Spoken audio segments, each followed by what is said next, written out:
you so much for joining us on the Table for Seven Cause Conversations first virtual webinar. And we are going to have a wonderful time just discussing some societal issues and talk and explore around some solutions that we can find to these problems. Our guests, as you can see, they range from different industries. We've got people who are in the media industry, the medical industry, and every single person here is either a thought leader or an expert, an innovator, and a change maker in the different spheres in which they work. So we don't want to have a conversation just with us and leave you guys out who are watching. So if you would like to have a Table for Seven course conversation in your own way, what you can do is go to www.tablefor7.co.za, and there will be a digital toolkit where you can learn how to do this with your friends, with any experts that you know, and you can also be part of building the nation with conversations like this. So I think I'm going to start by introducing our guests. In the meantime, I think three of our guests, I can't see them here, but hopefully they will click in as soon as they're available. But for now, we've got radio personality and founder of Cliff Central, Gareth Cliff. We're so happy that you could join us. How are you doing, Gareth? Extremely well, in spite of the circumstances. I was saying earlier when we were chatting that that it's much easier for those of us who are not living in one room informal settlements and who have massive difficulties of a financial nature and perhaps also a health nature. So I think we must all be very grateful for what we have, but it's a great pleasure to join you this evening. Thank you. Thank you so much. It's great to hear from you, Gareth. I mean, a lot of the people who have been telling me that they were going to watch said they're so excited to get to hear your voice because your voice is so missed in mainstream media. But I guess they're just going to have to check in with Cliff Central. I mean, that's the only thing they're going to have to do. I'm afraid I've got no sympathy for those people. They've got to learn how to use their phones and their laptops properly. It's none of my business to keep you stuck in the 1980s. Get out of there quickly. Come, join the party. And that's why we love Gareth so much. He just calls it as he says it. We're thrilled to have him. Our next guest is our brain and behavior expert. He is just such a wonderful speaker, and we're thrilled to have him. Timothy Maurice Webster is in the building. How are you doing? I'm great, Jessica. It's really good to be here with you, with everyone else. It's good to see Gareth, a partner who I've been partnering with, joined the party 6 years ago. I'm looking forward to this conversation because I really know and I believe deep down inside that, you know, shifts of this magnitude, if you look at all the kind of pandemics in history, the people who led the shift and the transition came together and they put their egos aside and they really had an honest conversation about their vulnerability and their fears and the reality. So thank you and the team for spearheading this conversation. Thank you so much, Timothy. I really look forward to hearing a bit more of all of the expertise that you're going to bring to this conversation. And it's also nice to have an American accent in the building, I have to say. It kind of just, you know, oh my God. It's quite impressive. It's quite impressive how after all these years that Timothy has been in South Africa, he actually hasn't lost the accent. Really? I think we should have a poll. I think we should do a poll on whether his accent is gone or whether it's still here. What do you say? Brother Man has been in the country for over a decade now, and he hasn't lost the accent. Neither has he lost that swag. You know, he's got that old school American swag, I must say. Yeah, but I mean, Thibaut Touch spent like 6 months there and hasn't lost his either. So I don't know who you're going to take as more. At least we know Timothy's authentic. I'm not too sure about the authenticity of Thibaut Touch is one, but yeah, I guess tonight is not the discussion about accents, because if we're going to get into accents, then hey, it could all turn out nasty. And I think on that note, I'm going to introduce Lupi Nkaisa. Am I pronouncing your surname correctly? It's 100%. Thank you very much. Wonderful. He is a radio personality and he is passionate about social justice. And we are thrilled to have him in the building. There are so many articles about you. The one that I read, I really loved, was about your stance on Black men and fatherhood and how it's so important that, you know, people don't frame Black fathers in one stereotypical way. And I was really touched by that article. So I'm thrilled to have you with us. It feels great to be here. Thank you so much. Point of correction, I am no longer a radio personality. I don't wish for those who are still in the space to say that I'm claiming a space I'm no longer in. However, I've been in the space for quite a number of years, over a decade, but I've since left radio. I don't know whether maybe you heard something that I might be going back, which if that's the case, I'd be most appreciative if you could share those news. But yeah, I've since left the space. But I guess it's something, it's one medium is that I love, that I'll always love. And I suppose maybe when I'm old, gray and infertile, I'll most probably make a return. Wonderful, Lupi. Thank you so much for joining us. The next guest I'm going to introduce, she is a humanitarian as well as a passionate climate activist. She is somebody that I highly admire, and her name is Catherine Constantinides. Thank you so much for joining us. How are you doing this evening? I'm very good, thank you. It's great to be with you and amongst such amazing panelists. So it's really, really an exciting evening. I'm looking forward to the conversation tonight. Thank you so much, Catherine. Our next guest is, you may know her from Siebendelaan, and she's also a birth worker. And when I met her, she's just such a warm and a wonderful person. And she's going to be speaking to us on the perspective from moms and how moms are dealing with change. So Quinn Brown, how are you doing this evening? And thank you for joining us. I'm okay. I'm hanging in there. No, it's so good to be with you all. Thank you. And I hope, and I'm looking forward to resonating, and parents, yes, we must be there for each other. It is a whole new journey out there. Indeed it is. And, you know, as you said that, I was just thinking about, you know, parents who are working and homeschooling and cooking and keeping the family together. And we're just really happy for your presence here, because I know a lot of people will gain so much from it. So thank you, Quinn. And I so appreciate it. Thank you. Yes, and last but not least is Dr. Varghese. She is a pediatrician, and she is also a specialist when it comes to infectious diseases. We are thrilled to have your expertise in the building. Thank you for joining us.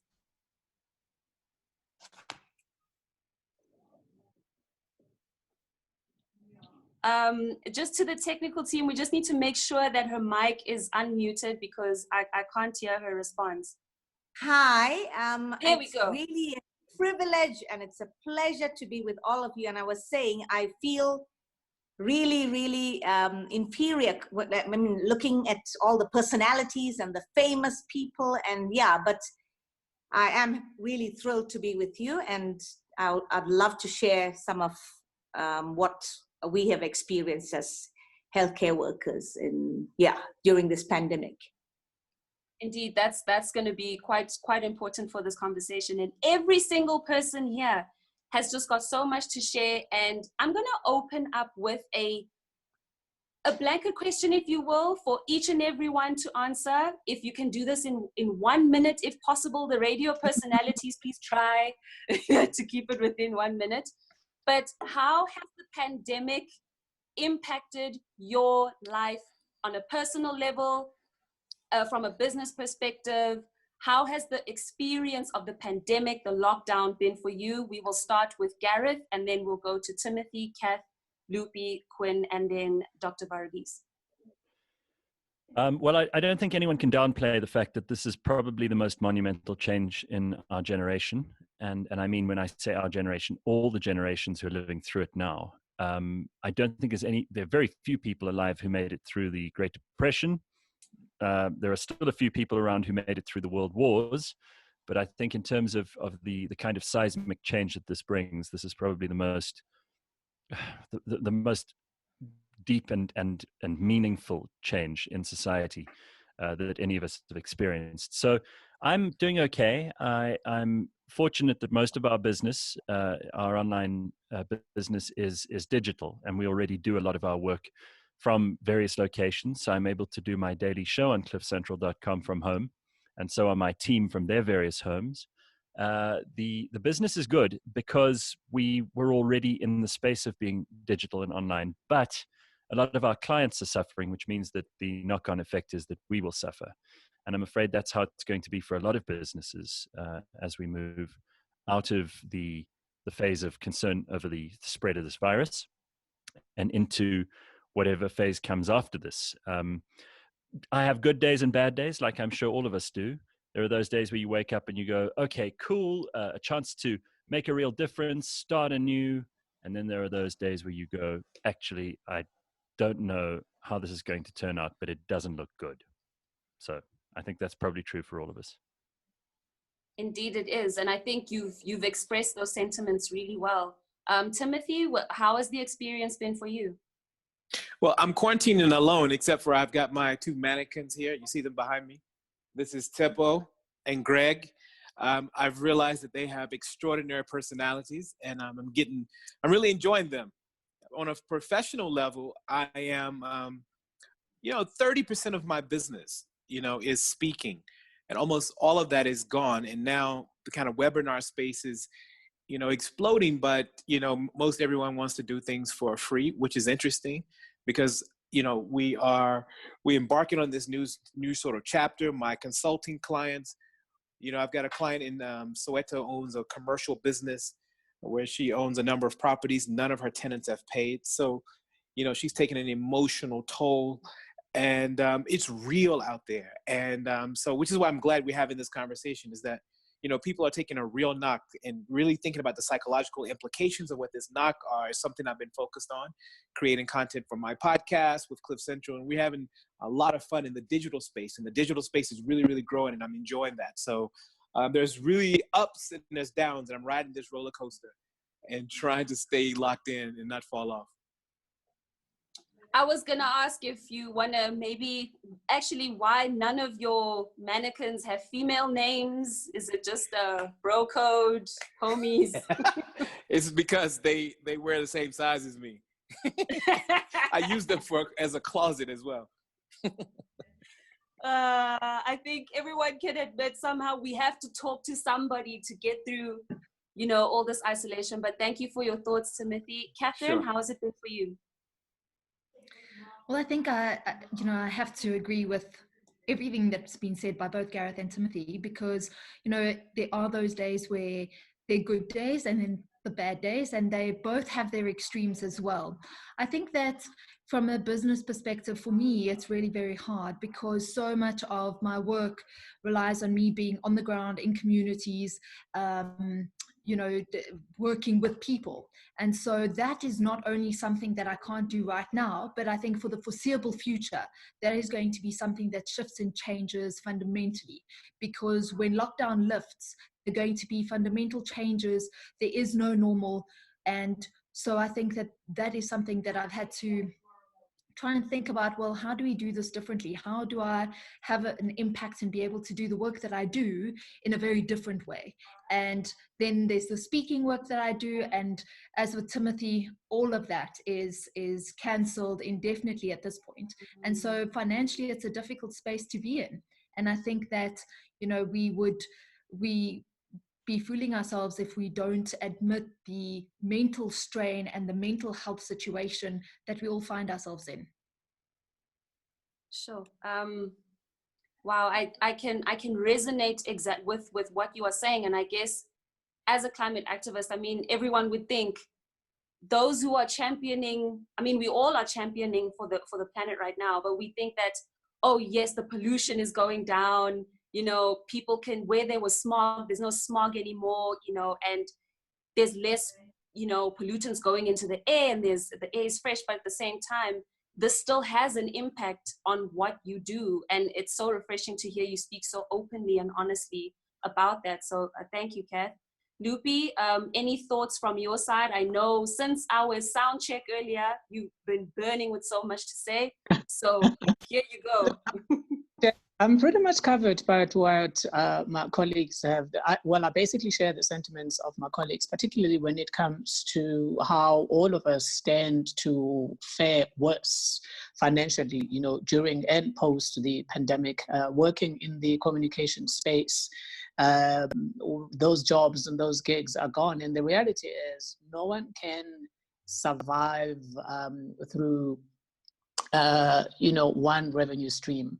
And when the various revenue streams have been shut out, particularly in our sector and in our space, one is now in, you know, a deficit. But this is a common experience among everyone, so I'm not even going to dwell on that. But I think where it's been the hardest for me, it is being a parent to two kids. Of course, my daughter is much older. She works for one of the leading global advertising agencies as a strategist, and given her sector and the fact that the economy now has been brought to a halt, there's a great possibility that there would be job losses there.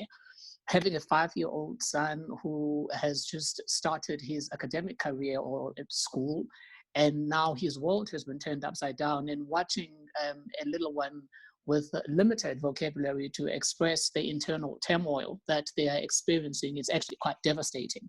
Last but not least, my main concern, and where I am pained the most, once again, as an activist, it is how the day-to-day strife and agony that has been visited upon the poor and the downtrodden by this pandemic. You're talking about people whose lives have already been stretched just by virtue of the circumstances. And now with them finding themselves in the position that they're in right now, where there's just absolute and total, you know, hopelessness, it hurts. It hurts the most when the people that you usually turn to for resources to assist are also in a position where there's very little that they can do. So I feel the most for those who are poor. I feel the most for those who have less than us. Otherwise, apart from that, I guess one is just cruising and waiting and hoping for a better day. Thank you, Lupi, for what you were sharing. I think it's very pertinent to what everybody is feeling as well, especially when as a citizen, there's so much that you want to do to help those in need, but you also, to be very honest, like there's so much fear right now. If I go out, what happens to me? There's so much anger. Where do we place ourselves? And I think that what you shared is very relevant. Quinn, how has the pandemic impacted you? Oh, there's been wonderful descriptive words used. One of my favorites is the roller coaster. One day to the next, especially as a parent and as a partner and as sort of running the household, you are managing so many different emotional bodies and beings. But for me personally, it's really allowed me the space to really embrace the stillness that comes with this enforced stillness. And that's where I just can't go anywhere else. So I find my breath there, and this overwhelming fear that arises for mostly, like everyone said, for those around us, that we don't know what to do and we don't know what to expect. And there has been no better time to really step into the practice of understanding what hope means, what trust in divine timing means, what faith is. And for every person it's different, but really defining those for yourself. I mean, it is in our faces. We cannot, if we don't engage those, I feel that we go into dire straits. And I feel a huge responsibility as a parent to engage those three things really actively and hold that. Yeah. I don't even want to take away anything that you said. Sure, that was just really powerful, Quinn. Dr. Varghese, and then once we've heard your experiences, then I guess we'll get into the rest of the questions. And I know that one thing I'm supposed to say in this webinar and to anybody who's watching is that this is not a space where we're going to get into the nuances of the coronavirus or the technicalities per se, because we're not entirely equipped to deal with those things. Today, we are talking about broader social implications and the impact of that on our nation and on us as individuals. So on that note, Dr. Varghese, what has your experience been? And in the medical profession, do you feel like there's a huge spotlight being shone on your profession and what you guys do? Yeah, thank you so much. It's really, really interesting to hear everyone's perspective. But as a pediatrician, working at one of the academic hospitals, fortunately and unfortunately, we are the frontline workers. So shutdown or lockdown did not, I mean, it actually meant we had to go to work. Even before shutdown, we had to put things into practice, into place. We had to prepare the whole hospital.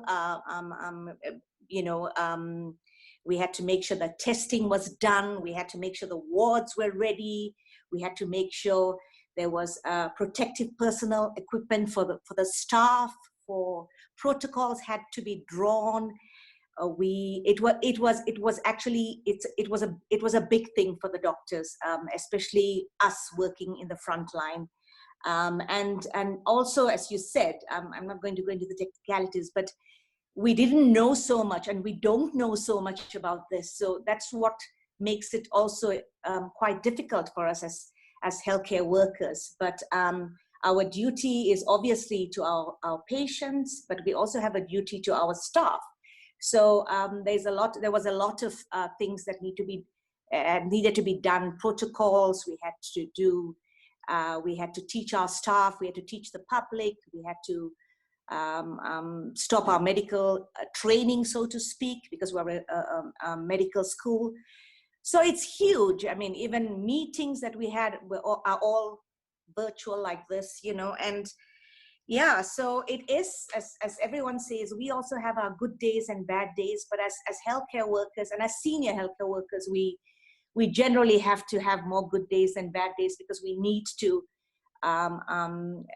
we need to impart that, strength and courage. And there are times when I have just stopped and prayed, as someone said, because we really can't, we sometimes also are human, so, but we look at I always say we look at the cup half full. As doctors in the government sector, we have a salary, but there are my colleagues in private practice who will obviously have taken a knock, and there will still be bills to be paid. And not to forget our patients as well, as someone said, our patients that can't come to the hospital for whatever reason, even for normal things like immunizations, like family planning. So it's as somebody said, roller coaster. That's exactly what it is. But we have to be prepared. We had to be prepared. And I think, I think we have done a good job. And our government, I can't stop praising our government. And I am proudly South African. Just with our president and his advisors, we are thankful for them. I completely agree with that point. I think compared to some of the leadership that we are seeing in countries where you might have expected so much better, and I'm not going to name any names. I'll leave that to you guys to mention the names of countries where the leadership has just been absolutely shocking. But I commend our government as well. And their response has not been perfect, but it has put the people first. And sometimes we see deviances from that in law enforcement, etc. But one thing that we can definitely say to you and all the medical practitioners in this country is that, we salute you all. You are doing something so incredible, and we really salute you all. To get back to where we'd like to take this webinar in terms of embracing change. As adults, I mean, change is something that we should be used to by now. Change is something that we've gone through in different milestones in our lives, but here we are, and we're not facing change alone. Everyone is going through the same change together, and as a country as well. Timothy, my question to you is going to be that we're living in a new normal where there's so much uncertainty, but at the same time, what we know is certain is that change is here. It's not even coming, it's here. What do you envision will be our human reaction when when we get to the last stage of the lockdown and they're like, okay, guys, the lockdown is over. What do you think is going to be the human reaction to that? And is it going to be a helpful one? So one of the things that I did a few years ago that I'm so grateful for is I took the bulk of my savings. I went back to school to MIT to study neuroscience and behavioral science. And one of the things you learn when you understand the brain is that, and my colleagues and associates in the neuroscience community have been speaking about this, is that people, like a magnet, go back to their biases. People are going to be scared. They're going to be terrified, fear-driven, because once they get out, remember, they're going to be clamoring for space.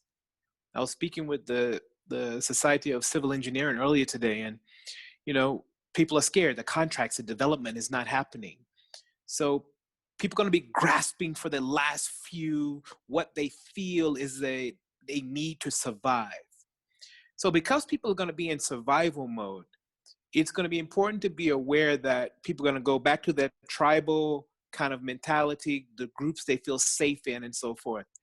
And the biggest challenge that we face is that we need diversity of thought. We need diversity of mind. We need to reach out. And literally, my big message I want to leave today is you're going to have to hack your psychology.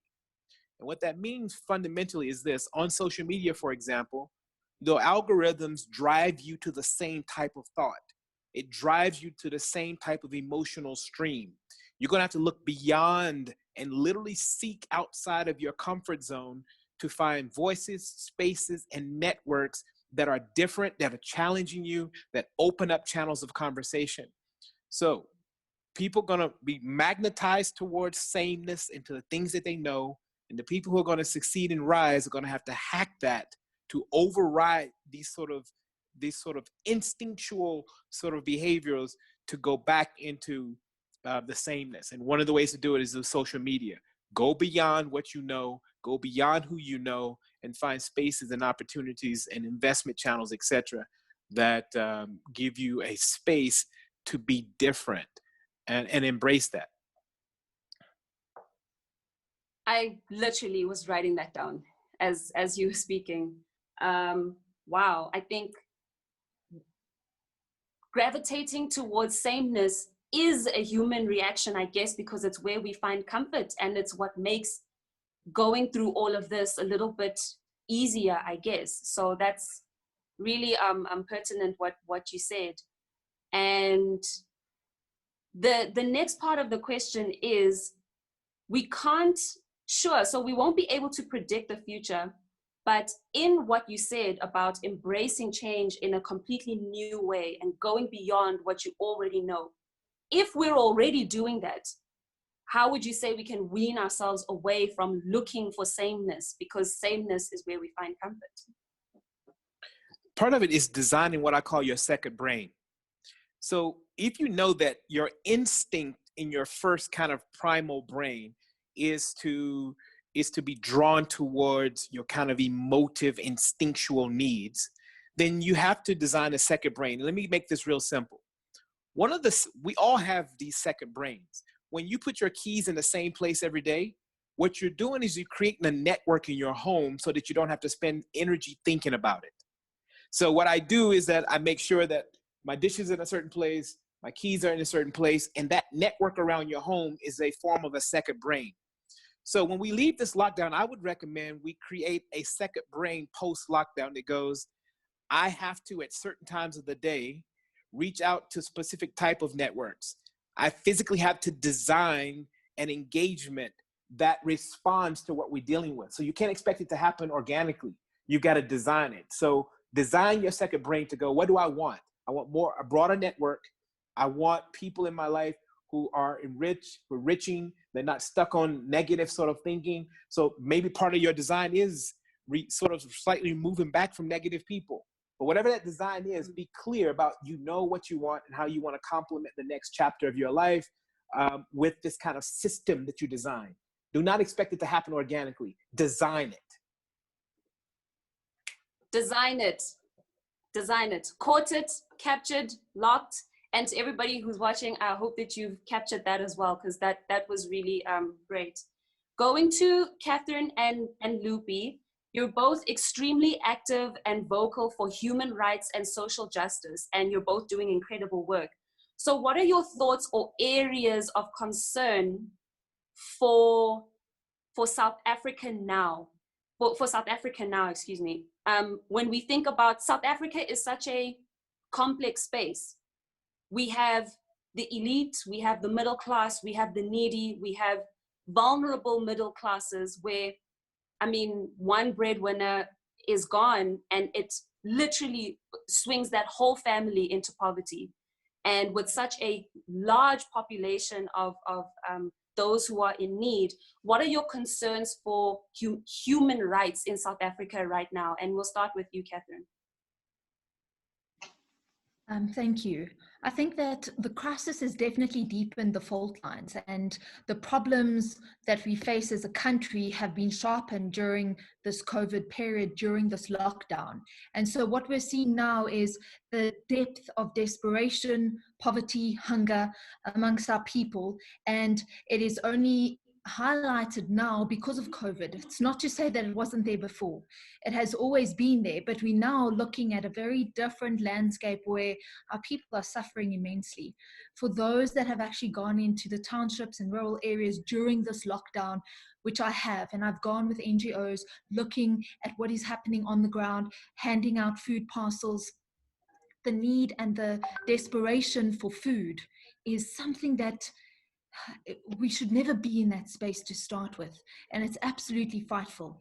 And I think that we need to be in a space where we start to reimagine a future that is different, a future that embraces ensuring that we don't go back where we were before lockdown, but we move forward understanding the challenges that we're faced with in a very different way and find better ways to serve our people, because the resources are there. They need to be unlocked. There are bureaucratic systems even now during lockdown where you cannot access certain communities, you cannot get food to certain places, and the bureaucratic systems need to really be looked at, and we need to understand the systemic issues that we're faced with as a country. And they are really, really very challenging. But it really requires that hope and trust that Queenie spoke about.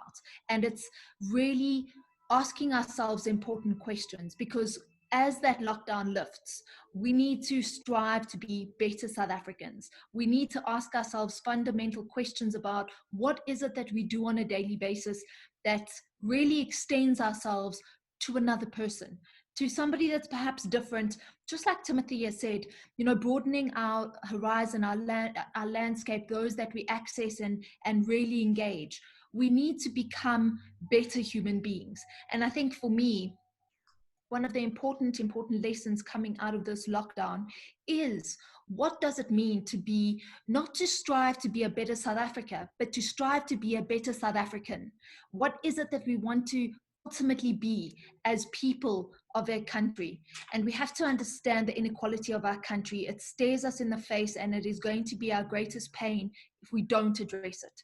And so, like you said, change is here, and it really is about that human reaction that we take moving forward, asking ourselves, how do we become better South Africans after lockdown, extending ourselves to understand the reality of our people that are living in abject poverty on a daily basis, before lockdown, during lockdown, and certainly post-lockdown as well. Something key I took from that you said is that, you know, don't just strive to be a better South Africa, but a better South African. I think it puts us as individuals right in the middle of, you know, finding solutions to the problem. Lupi, I'm going to put this to you. Yesterday on ENCA, I was listening to, was it yesterday or the day before? One of the analysts was speaking about how it's going to cause upheaval if food parcels are stolen by ward councillors, or they are mismanaged or corruptly taken away from the people who need them the most. What would you say would be a good solution here, when we all understand how people's thinking can be sometimes? Yeah, let me just take one parcel you know, and let me just hide it and then keep it for the rest of my family and my friends. When meanwhile, one parcel becomes two, becomes three. Next thing, there are entire batches of food that are not going where they should go. So especially when we think about being better South Africans and that mindset, let me try and help mine first before we help others. What would you say might be a solution to that mentality? Just go riding on the same question that I asked Catherine. Sure. I think it is absolutely inhumane that even at this time we find ourselves in, as the world community, that there would be people who express such appalling levels of selfishness, you know, stealing from the poor, and those who are doing that have to meet the wrath of the law, and they have to be punished quite severely. And it also speaks to something I wish to comment on with regards to the food parcels. But before we go there, Jess, I think it would be remiss not to once again acknowledge the leadership mettle that has been demonstrated by the President of the Republic. We as South Africans, I think we should be eternally grateful that he's the one that is tasked with the responsibility to lead at this epoch that we find ourselves in. We welcome the reprioritization or reallocation of budgets that was pronounced by the president last night, even though I'm sure many share the sentiment that it definitely on the food aid part, it is not enough. I think there needs to be more money, you know, allocated, more budget. We need at least 3 to 4 billion rands to be allocated towards the food aid budget, as Catherine has expressed. And having been to the communities myself, TV, print, all kinds of media platforms don't do justice in explaining the depth of the dire need for food in communities. And one of my biggest concerns or worries or gripes with the food parcels, before we even get into issues of theft and delivery, is that I am perturbed by the absence of pharmaceutical companies in all of this. Because remember, yes, it is important to provide food for people, but it shouldn't just be about food. It should be about nutrition. Now, if you look at your average food parcel, and or at least the ones that I've been exposed to, it is just your staples, but you do not find fresh produce. You do not find multivitamins. And if you look at COVID-19, one of the aspects that the World Health Organization continues to harp on and reinforce is the importance of immune system boosters. We've got to boost immune systems. Now, how do you expect the poor and downtrodden to boost their immune systems? And I'm sure the good doctor on the panel would agree with me here that there has to be a concerted effort where multivitamins form part of these food parcels that are being delivered across the country. You know, South Africa has quite a thriving agro-processing sector that has been growing and developing into leaps and bounds in recent years. I don't see why there is no partnership with nutritionists and those who are into agro-processing to ensure that they come up with these instant meals that would be rich in the necessary vitamins, so that at least when you go and deliver these food parcels, you're in a position, you know that you've ensured that these people are getting their daily nutrients. On the issue of theft, once more, it is also proving to be quite a costly exercise to do the physical deliveries. In fact, a lot of money now is being spent on the food, on the transportation of the food, as opposed to the actual food itself. So I'm of the view that considerations have to be made. Perhaps the system has to be changed where people are actually getting vouchers as opposed to getting the actual food themselves.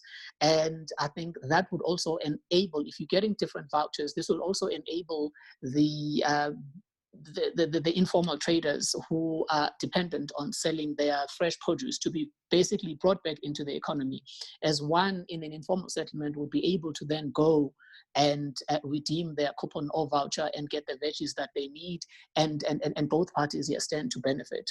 I find the system a bit flawed in that there's room for corruption. And yes, South Africa has a big problem with corruption. In fact, I was saying to colleagues, it's actually quite amazing how, since we've been under the Disaster Management Act, the country has been able to do what it hasn't been able to do perhaps in good 10 years, where you see areas like Hammanskraal having water, and those areas haven't had water in a very long time. So it seems like government, if it's determined to work, it can actually work, and it can deliver services. So back to your question, I think there needs to be some serious changes being made in how the food gets to where it's supposed to get. And number two, we have to look at beefing up the food parcels themselves. And we also hope that the president on the economy, he would definitely pronounce that the food aid budget would be ramped up. Lupi, wow. I don't even think most of us have thought about the nutrition that goes into food. I mean, it's one thing. I guess you're just happy that people are eating, but you're right. It's not enough that they're just getting what comes. It's about keeping our people nourished. And you've raised such an excellent point as well. I'm sorry, but we're all suddenly going on as if this wasn't a problem before COVID-19. We're all talking about this as if this wasn't an issue for 30% of our population who were unemployed before this crisis. And now suddenly we're giving kudos to a president who sat idly by for so many years, watching everything go nowhere. I'm sorry, this is not a pity party for the suddenly discovered leadership that the president is showing. I'm not impressed. I'm absolutely not impressed. All those people who Catherine says are suffering because of the lockdown. They're not suffering from COVID-19. They're suffering from the lockdown. They have lost their jobs. They have probably been separated from their families. Some of them may be in abusive households. Some of them are being shot at by police and army. This is not something praiseworthy. Am I wrong? I think Gareth, it's important to highlight the fact that I think the lockdown has exposed the vulnerability of the most vulnerable in our country. I think that is true. I think when we commend the government, it's not to say they're this wonderful, amazing government. No. It's just to say our standards are so low that this is considered some kind of move forward. It is not. And while we sit and criticize our government, there are governments all over the world who you rightly pointed out are doing it as badly. I'm wondering if with this lockdown, the remedy isn't worse than the disease.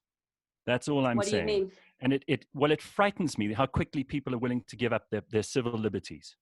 And Catherine will probably, and Lupi will understand this, because we seem to have just offered up our freedom of movement, our freedom of association, and very many of our other rights. You can't buy certain things. I mean, we may as well be in Stalinist Russia right now. I can't go and buy a hammer, for example, or a kettle in certain stores. This is not how free people in a free country with a constitution should be treated, even if we are afraid of a disease. It shows you how easily we can be marshaled like sheep to bow down and give up our rights. And I think that's frightening. And it shows you just how pliable and obedient we are in this country. It's frightening. I'm not impressed. I think that this may be, when we look on this 20 years from now, or even 5 years from now, we'll look back and go, what were we thinking?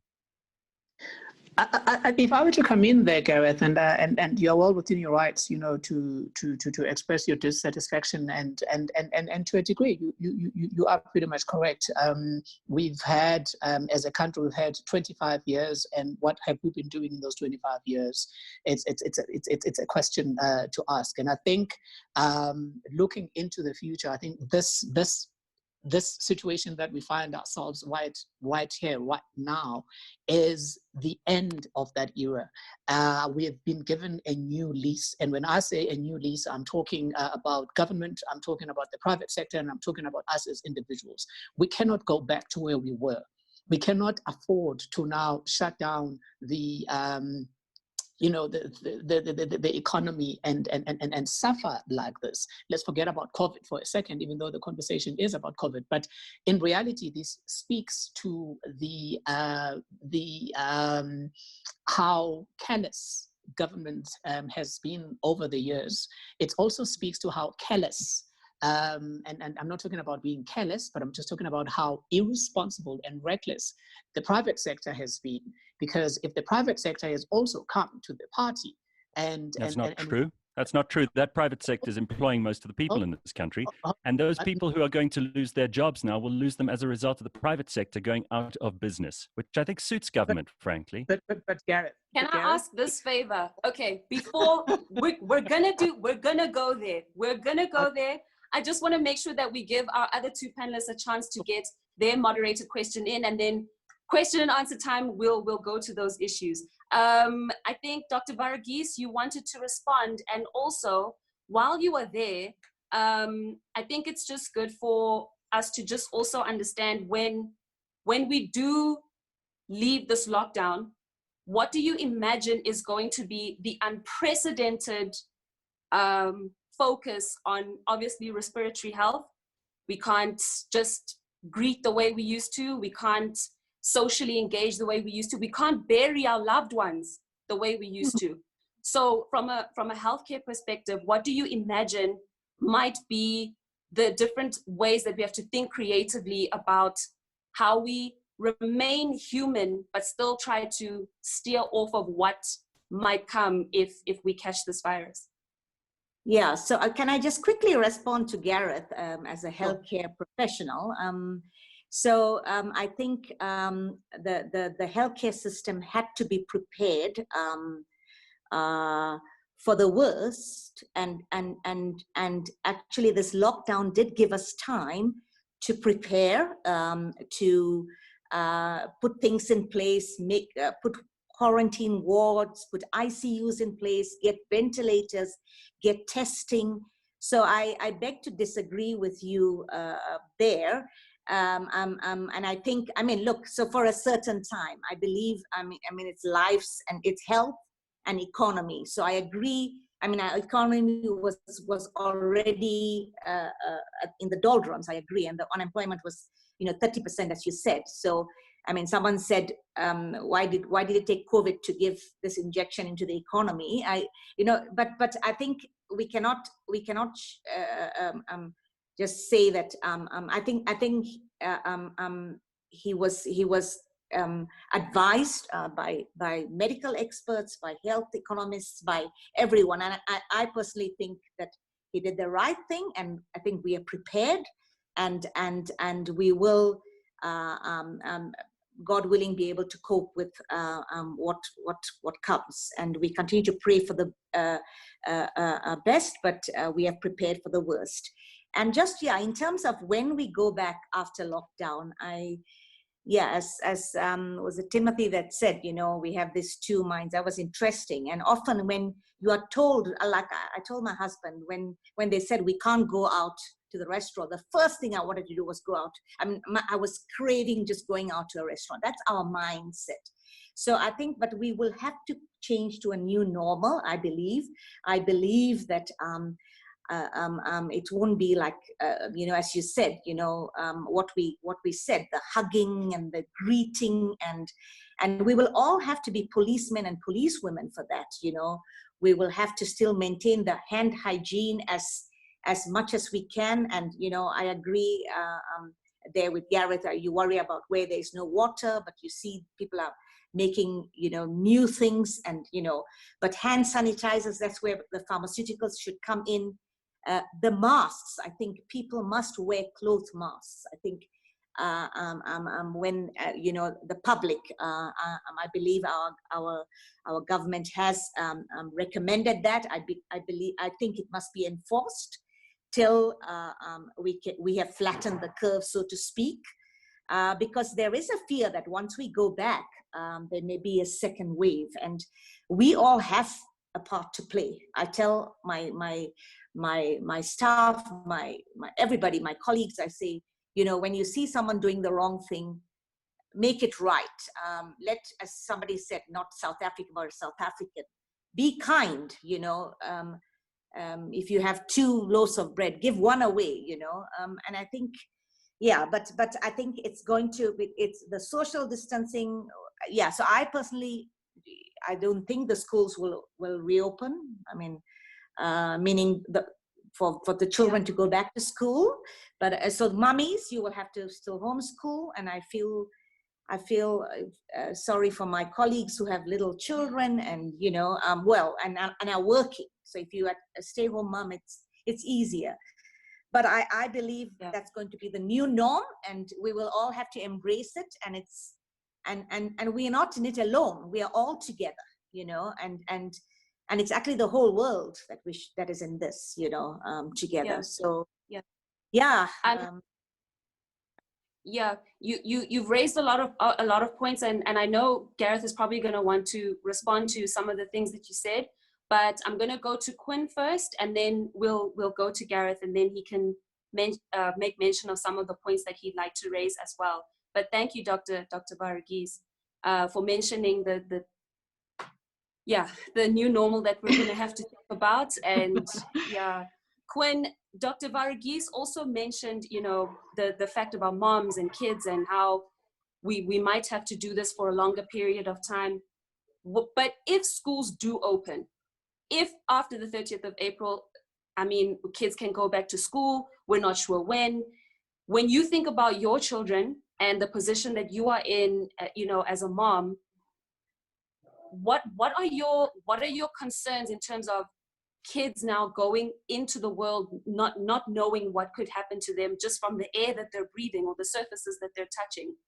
What are your concerns about kids going back to school, and how are you preparing your family for the journey ahead? And then after you, we'll go to Gareth's question. I have to say, I so appreciate, Gareth, your argument and for bringing that forward, because I think we cannot stop thinking and just follow. I think we are at such a precipice where everything is being challenged in society and getting highlighted, and it's super important to have a look at it in depth. And this is such a pivotal, beautiful time in that regard, to start looking towards how we want it to be, and no one can look away. So, and not to let fear run the story.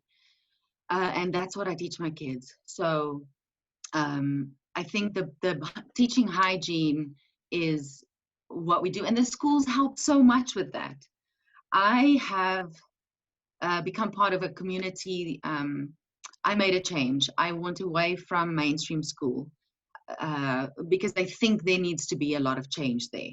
And if this is the beginning of that, I will be really grateful for the teachers' sake and for our children. And as much as humans, we are a species that herd. We cannot expect our children to all be the same. And there was a beautiful letter that went out by a principal whose name I now forget, that said we cannot expect, this is a different time.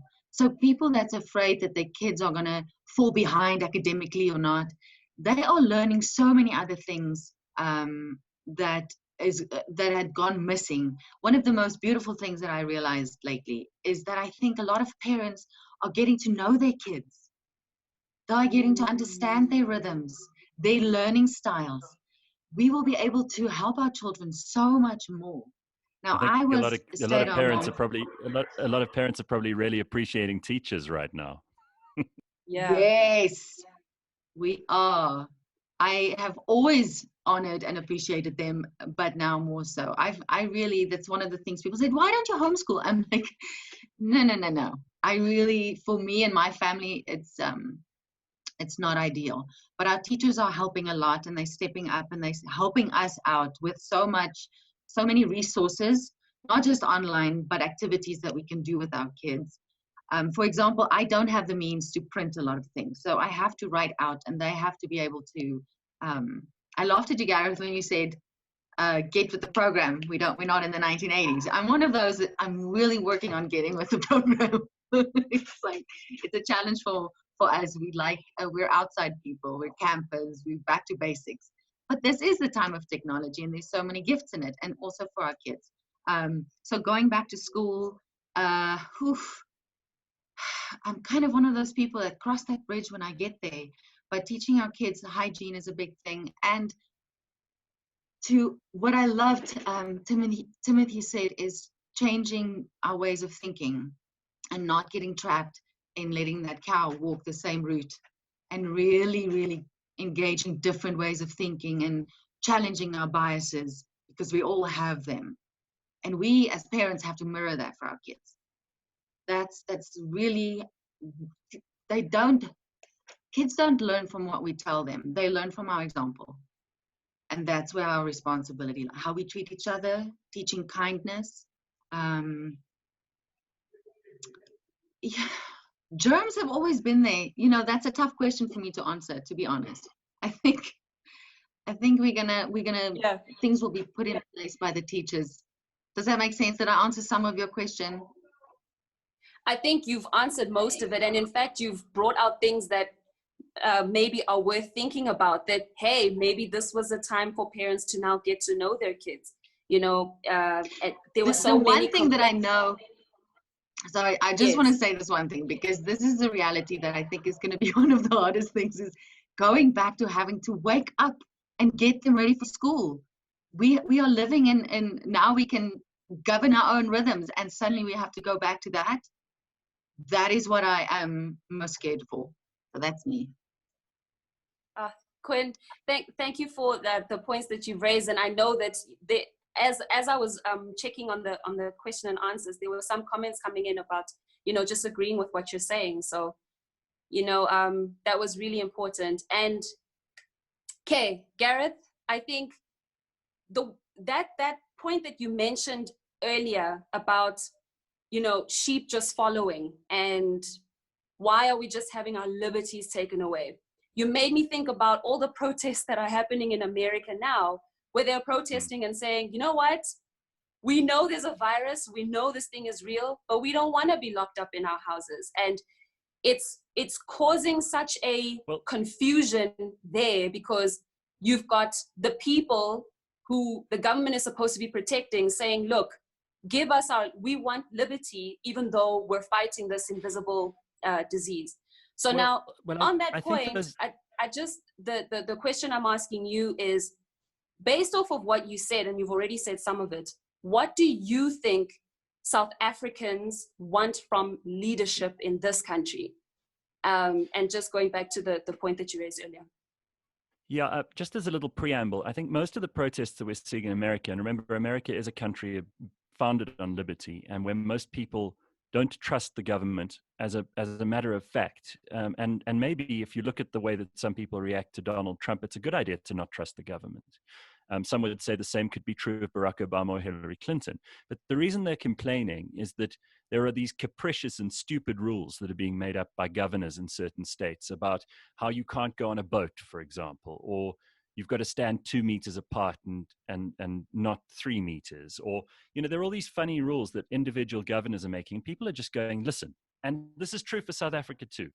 You have 2 variables here. You have your health, and you have what kind of a financial impact you can make on the market, and where you can make your money, where you can earn an income. Now, some of us will decide that our health is less important because maybe we're young, we're not hugely at risk, maybe we're healthy, we don't suffer from a pre-existing condition, which I'm sure Dr. Sheba can tell us about in a moment.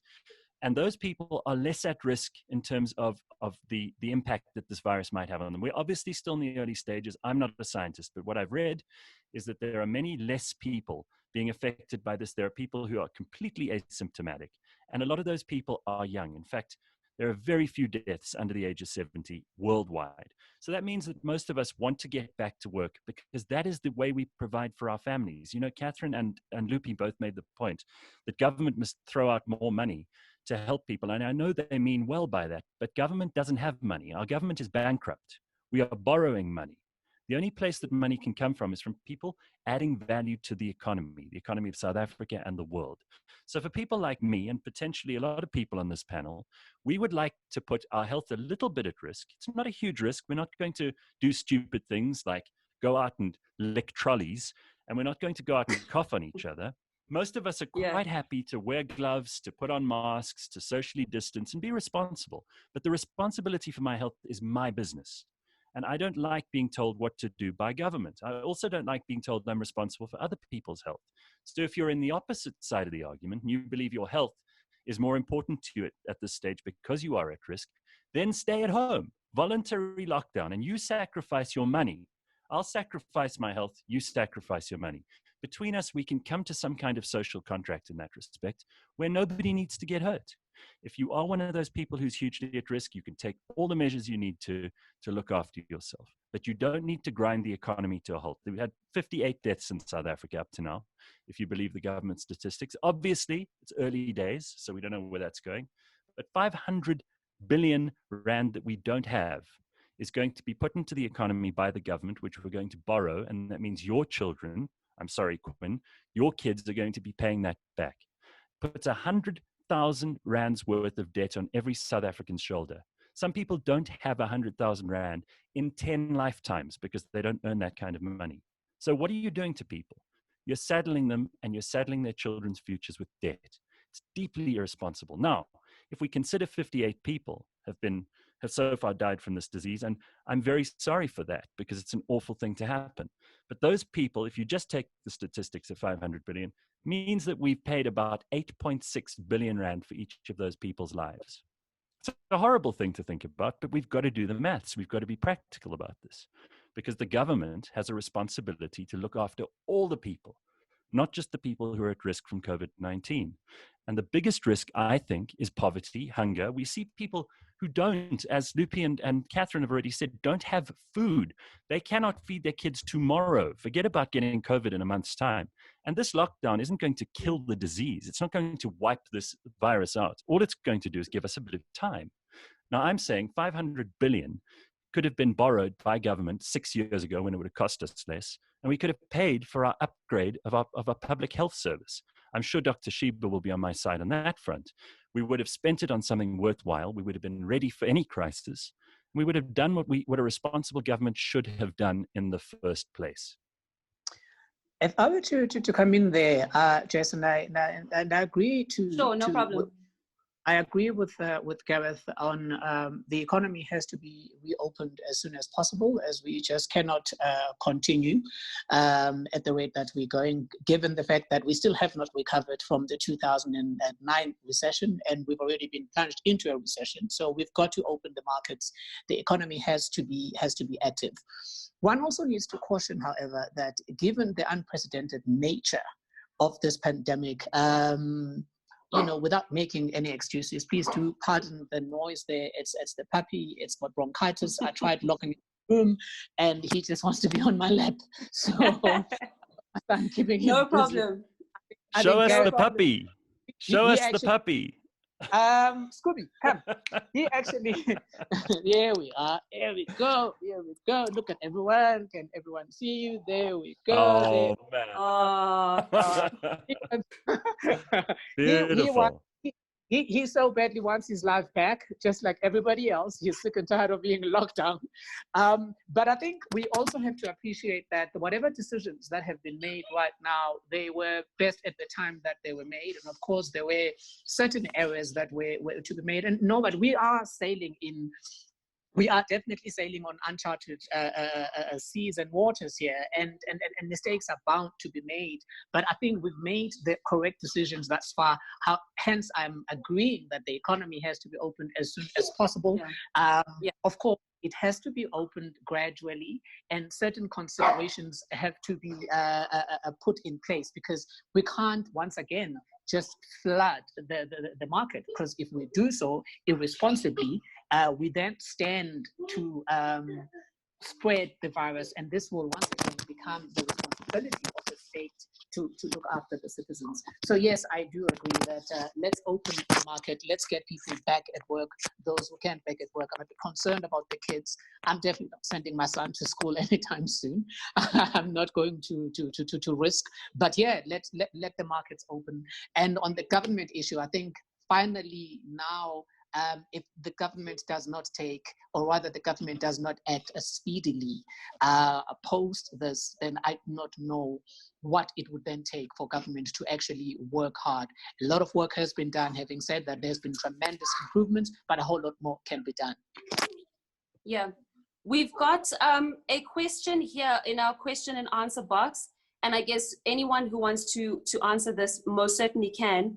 In spite of the fact that this has been difficult, this isn't easy, and everyone has, I guess, varying opinions about the experience of this. But we've got a question here that says, what are you most grateful for? What have you learned about yourselves during this time? I think that's a cool question. Anyone want to answer that? Let me just jump in there, and I'm going to be very brief. I think what I've learned and what I'm witnessing is that humanity is being forced to return to humanity. I think people are now finally getting it, that the days of crass materialism, the days of gluttony, the days of selfishness, the days of just trying to acquire more material and just being selfish are no more. What this particular pandemic has done is that it has shown everyone that actually all you need in life are just the basics to survive, number one, and number two, all we need is grace, kindness, and love. And I'm loving witnessing that, and I sincerely hope that it's going to remain. We do not have to be gluttonous. We do not have to be greedy. We do not need 5 cars. We do not need massive homes with sprawling gardens. All you need is just enough. And we must now all come to a point where we agree what that enough is. Stop the greed. We can rid the world of hunger if we stopped the greed. Yeah, We've got. Yes, Gwen. No, I just want to reiterate that. I think I learned that going back to the basics as far as the physicality of our lives, then there is so much more to share. And there's another question that I saw that I just want to jump in on, that is, it's beautiful when we localize. And that's where we get so dumbstruck and frozen when we look too broad and we want to fix the world's problems and all the large communities that we can't even get into. But if we bring it local and we help our local communities, there's microcosmic kitchens that Kim Kluter started just recently, and it builds on itself, and suddenly you get into those broader communities that you initially thought you couldn't because you started local. So really showing that kind just to that one person that comes by, and that's the person you feed because he's feeding his family. And it's, I think Doctor said that, if you have 2 breads, give one away, because, there's always going to be enough if we start believing it. Indeed, Quinn. I've got another question here, and I think I'm going to give this one to Catherine. What about illegal immigrants? Let me just click answer live there. What about illegal immigrants that are now stuck here without any government aid and closed borders? What do you think might become of them? That question is from Bonita. Look, I mean, it's problematic, but I'd really hope that, as Quinn has mentioned, if we're working at a local level and we're trying to support people, people are people are people. And so people who are in need during this time, if they are foreigners that happen to be in South Africa, we can't be saying, well, if you're not South African, we can't be assisting you. If we're going into a certain community and we're giving out food hampers, or we're assisting them with essential items, whatever those may be, we can't now differentiate between who is South African and who is not. Because at this time, we need to really, really find the humanity that's within us. And I think Lupi mentioned it as well when he said that, we have to be forced to return to our humanity. And it's really important that we look within ourselves and we understand that there's actually nothing that makes us different from the person who is on the road, who is in a shelter. There's absolutely nothing. When you strip all of the materialistic things away, when you strip the titles away, human beings are human beings. If I were to jump in there on the issue of legal or illegal immigrants, the embassies are open and provisions have been made for those who are in need. So I would strongly recommend that they get in touch with the respective embassies or the local social development officers. They will get guidance, but provisions have been made for illegal immigrants. So please, no one should be found destitute by virtue of them not being in their home country. So those who have that concern, please get in touch with your local embassy. There's a question here that I think could go to Timothy and to Gareth as well, but it says to all panelists, with the potential of the lockdown being lifted for those who may not be allowed back to work, do the panelists have any tips on how, or ideas on how individuals, especially the youth, can make money using the digital space and technology? That comes from Zama Mbanjwa. Yeah, I mean, if you can write, if you have any sort of creative capacity, people are looking for creatives. I mean, the world is yearning for content. So, you know, there are all sorts of sort of content sort of channels and platforms. You know, spend some time in search sort of freelance. You know, when you're searching, try to plug into community. There are communities all over Facebook, all over various platforms that you can tap into and just ask people openly. I find that people want to say yes right now. And it's a very interesting space that people literally want to, if you have an idea, people want to show and direct and compliment and engage. So tap into communities. If you're creative, there's so many different ways to make money now. Right, Gareth, do you have anything to add on that one? No, I think Timothy's hitting on something that's really important here, and that is that you've got to find a way to make yourself useful. And that could be in being creative. It could be in doing, you know, there are going to be some really horrible jobs out there now, but they're going to need people to do them. And we've all got to be a little bit humble. And if somebody needs a carpenter and you can hammer a nail into a piece of wood, then be a carpenter, because you're not going to be a consultant or an advertising agency head or an Instagram influencer anymore. Those are not real jobs. You're going to need to get your hands dirty. There is no such thing as these. I mean, restaurants are not going to be back online for a long time. Concerts, events, festivals, bars, clubs, these things are not going to exist for at least a few months. And those people can't just sit. They've got bills to pay. So they're going to have to find jobs that maybe aren't as glamorous. And they're going to have to do whatever they can do. If you can help someone put roof tiles on the house, then that's something you're going to need to think about. And all of us need to realize that, as Lupi already mentioned at the beginning of this conversation, we're going to find multiple income streams because we're going to need to have multiple income streams. And those jobs might not be the ones that make you seem cool on social media. They might just require long hours, a little bit of labor, and sometimes the application of things and talents and skills that you didn't think you had. So go out there and be open to anything. If it means taking an internship and rubbish and emptying the rubbish bags every day, then that's what you got to do, because we're all going to have to find out how we can be useful to other people during this time and how we can charge people for it, what we can actually charge for in good conscience. If I were to jump in there, Jess, and I'll be brief, you know, Lupi, you're always the one jumping in. You don't even have to say it anymore. Look, I mean, we all have to understand that, you know, this is more like a global cleansing ceremony performed by nature, in occasioning an unprecedented cultural and economic disruption. So we really, like Gareth said, we now need to be in a position where your title means absolutely nothing. We're going to have to roll up our sleeves and do the dirty work. And people must just stop thinking that just because I have a university degree behind my name, I therefore cannot be doing that specific job, because much as we're going to reopen the economy, but a whole lot of jobs, I think about 40% of the jobs will be swiped off. Those jobs are not going to be there. It's a time to be humble, and it's time to do whatever it is that you can possibly do wherever you are.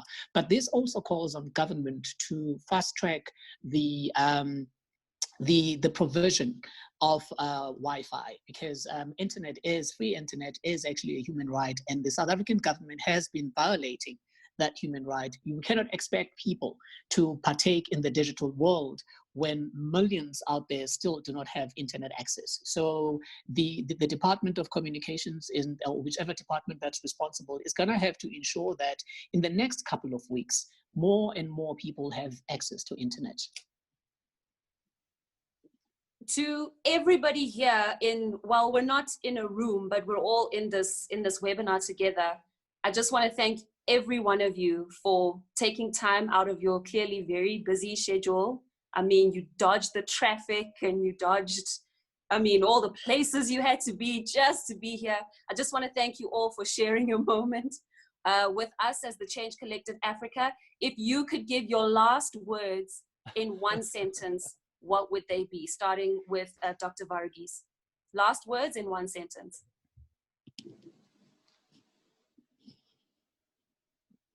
I think your mic is still muted, Dr. Varghese. One thing, and as you know, everyone, all of you seem to be very digitally, advanced. I'm a bit digitally, challenged, and this has actually helped me. But just to be positive and to look at the glass half full for those of us that have, food on the table, a roof over your head, jobs to look forward to, Gareth, when we finally open, so I think we must look at, be positive. We must, I always say as healthcare workers, we were not locked down, so to speak. We could go out and be of help, even though we are actually putting ourselves out there at risk or whatever. But so I think, we must be positive. We must do we must love what we do. And I pray that basically this cash injection into the economy will create more jobs, and we'll have less unemployed people, and we must all do our bits, basically. Thank you, Dr. Varghese. Catherine, your last words in one sentence?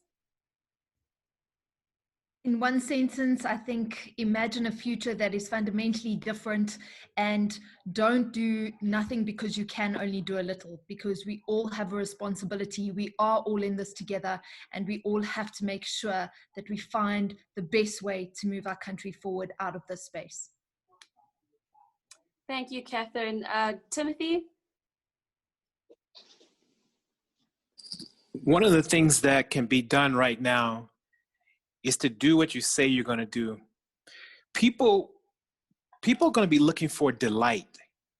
People are going to be looking for an emotional release to feel safe. And if you actually show up and you do what you say you're going to do, you deliver on time, you actually show up in a meaningful way that's positive, people are going to yearn to have you around. And you're going to find opportunities falling all over your lap. Wow. Thanks, Tim. Just dropping bombs there. Thank you, Timothy. Quinn, last words in one sentence? Wow, I love that. Okay. I do want to say I'm a birth worker, and I have to speak in my last sentence in a metaphor. There's that moment when I'm with a woman and that baby is about to come, when she thinks she cannot do it. I don't want to do this. Put me out. I'm done. This baby's not going to come. It's not happening. And that is the moment when I get super excited, because I know within 5 to 10 minutes, that baby's coming. And she is going to hold a whole new world in her hands. And her life has changed forever. And I want to reiterate that that is what is happening. We are collectively, globally giving birth to a new way completely. And if we can embrace that and move with inspired action, and what he said, show up, just show up for yourself and for those you love in your communities. We are going to rock this. It's going to be okay. I got goosebumps because that's the truth. I'm out. I got goosebumps too. I think Catherine got them as well. I can see it in her face. Thank you, Quinn. Lupi? Look, mine is simple. Take care of your mental and physical health. and allow for life to unfold as it should. This is not the end of the world. Snap out of the gloom and doom mood of it. Be ready to embrace the future that awaits all of us. And it's going to be a great future, but we need to be physically and mentally ready for it. If I can just jump in there. If I can just jump in there. I'm just playing. Shut up. You owe me, next time I bump into you in Hyde Park, you actually owe me lunch. You guys owe Gareth lunch because you jumped in front of him. I don't mind. I like both of them. I like all of these people. You know, there have been a lot of really powerful things said, and I think that we are a resilient people. And we've been through some very tough times in the history of this country, and there are wells of strength that we haven't tapped yet. We're going to be forced to tap into those now, and I have every reason to believe that there are enough people who have the strength to forge a way, not only for themselves and for their families and for their friends, but for those they don't even know. And I admire enormously the kind of work that Dr. Sheba's doing in respect of looking after young people and their health, Catherine and Lupi and their activism, Quinn in terms of what you're doing for mothers, and the things that you said about kids earlier on, which are very moving. And Timothy, your very optimistic take on how if we can just do the basic things, like have a little integrity, you know, do what you say, and then do as much of it as you can.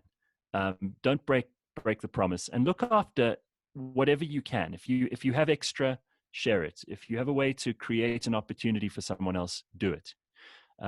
You don't need to be holding on to things. You don't need to go into survival mode, as Tim said earlier.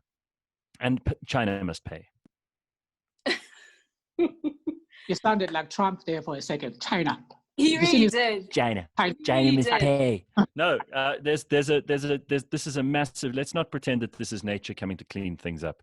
This is a man-made catastrophe, and there are things that could have been done that were not done that are very irresponsible, which people are going to have to take a little bit of responsibility for. We all have to take responsibility, and I think we'll be okay. That's the resounding message. As Quinn said just now, we'll be okay. No one needs to panic.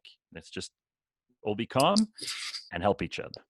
As you can And see, save some toilet paper in the supermarkets, please. Yeah, That's don't all we're stockpile. asking for. Please don't stockpile toilet paper. It's so stupid. can you, my beautiful white friends, stop it. Stop it with the greed. Stop it. Stop stockpiling. And Thanks, Jessica. Before What do we you guys start another the paper? webinar, I just want to say to everybody who has watched today, thank you so much for watching, for asking questions, and for just giving an ear to this Table for Seven course conversations.